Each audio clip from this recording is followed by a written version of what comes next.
Yung walang ka-idea-idea ang lahat sa gagawin na decoration sa venue dahil di ko din alam kung anong design. Ang mga nabili na balloon, yet first time ko din nakita ang venue. Din basta ihip lang ng ihip ng balloon. Asa kakaihip hanggang naparami. Basta nagtutulungan ang bawat isa. Pues ang ganda pala ng resulta. At ginabi na sa pagde-decorate, kaya nagmadali na ang lahat kinaumagahan araw ng binyag. Nag-selfie muna kami ni Lily bago tupakin.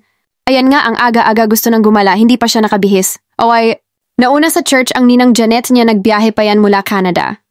Puti na lang wala pang moryot si baby. Diyan, ayan na nakasimangot. Na siya mukhang naiinitan na. Pero tahimik naman siya nung naririnig niya si Father. Natulog pa nga eh. Pagkatapos ng binyag, pumunta na kami sa venue. We pray. Lord, hear our prayer. Through baptism and confirmation, make him and her your faithful follower and witness your gospel. Let us pray to the Lord. Lord, hear our prayer. Lead him and her with the holy life of the joys of God.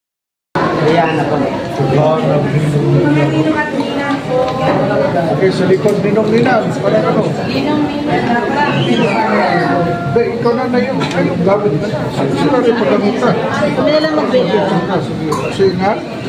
Ayan. Rihanna, Lily, I baptize you in the name of the Father, and of the Son, and of the Holy Spirit. Amen.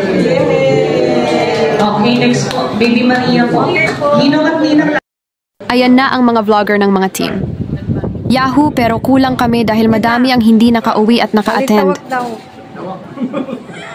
Tatlong oras pa yun? Mamili ka muna ng prutas, dalhin mo dito. Ang layo pa nun, di ba?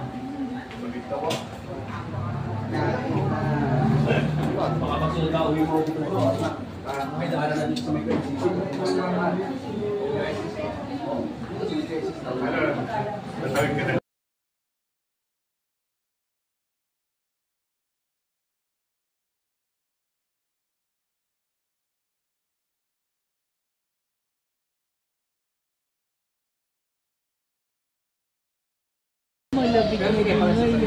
Oo, hindi ka na mag-electric fan. Ano? Hindi na. Giri. Ari, giri. Ma.